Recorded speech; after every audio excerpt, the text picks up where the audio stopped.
Hello every one, ഞാൻ സുമി നിരഞ്ജൻ. ഈ ഒരു വെതറിൽ നമ്മൾ ഏറ്റവും കൂടുതൽ യൂസ് ചെയ്യുന്നത് കോട്ടൺ വസ്ത്രങ്ങളാണ്. അപ്പോൾ ഈ കോട്ടൺ വസ്ത്രങ്ങൾ കൂടുതൽ നാളത്തെ ലോങ് ലാസ്റ്റ് ചെയ്യുന്ന പോലെ മെയിൻറ്റെയിൻ ചെയ്യാൻ എന്തൊക്കെ കാര്യങ്ങളാണ് ചെയ്യേണ്ടതെന്നാണ് ഈ ഒരു വീഡിയോയിൽ ഞാൻ പറയാൻ പോകുന്നത്. അപ്പോൾ ഫസ്റ്റ് വൺ എന്ന് പറഞ്ഞിട്ടുണ്ടെങ്കിൽ യൂസ് കളർ ഗാർഡ്.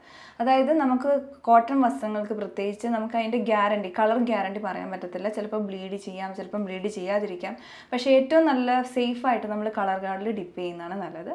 രണ്ടാമത്തെ പോയിന്റ് എന്ന് പറയുന്നത് സ്പിൻ ഓൺ വാഷിംഗ് മെഷീൻ. അതായത് നമ്മൾ ഈ മോസ്റ്റ്ലി എല്ലാവരും ചെയ്യുന്നതെന്ന് പറഞ്ഞിട്ടുണ്ടെങ്കിൽ ഡിപ്പ് ഡ്രൈ ആണ്. അതായത് ഹാൻഡ് വാഷ് ചെയ്യും, പക്ഷേ അതിങ്ങനെ വെള്ളം ഊറി വരുന്ന പോലെ ഡിപ്പ് ഡ്രൈ ചെയ്യും. പക്ഷേ അപ്പോൾ എന്നെ സംഭവിക്കുന്നത് പറഞ്ഞാൽ ഈ ഡാർക്ക് കളറിൽ നിന്ന് ലൈറ്റർ കളർ ആ ഒരു ഏരിയയിലോട്ട് ഇത് വസ്ത്രം ഫുള്ളായിട്ട് കുതിർന്നിട്ട് ഇങ്ങനെ കളർ പിടിക്കാൻ സാധ്യതയുണ്ട്. അതിന് ഏറ്റവും നല്ല കാര്യം എന്ന് പറഞ്ഞാൽ നമ്മൾ വാഷിംഗ് മെഷീനിലിട്ടൊന്ന് സ്പിൻ ചെയ്യുക. അപ്പോൾ ഈ എക്സസ് വാട്ടർ പോയിട്ട് പിന്നെ നോർമലായിട്ട് നമുക്ക് ഷെയ്ഡിലിട്ട് ഡ്രൈ ചെയ്തെടുക്കാവുന്നതാണ്.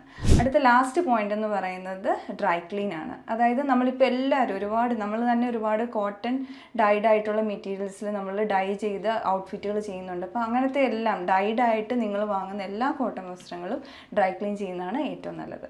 അപ്പോൾ ഈ ഒരു വീഡിയോ നിങ്ങൾക്ക് യൂസ്ഫുൾ ആയിട്ട് തോന്നുവാണെങ്കിൽ തീർച്ചയായിട്ടും ലൈക്ക് ചെയ്യുക, ഷെയർ ചെയ്യുക, കമൻറ്റ് ചെയ്യുക. Thanks for watching.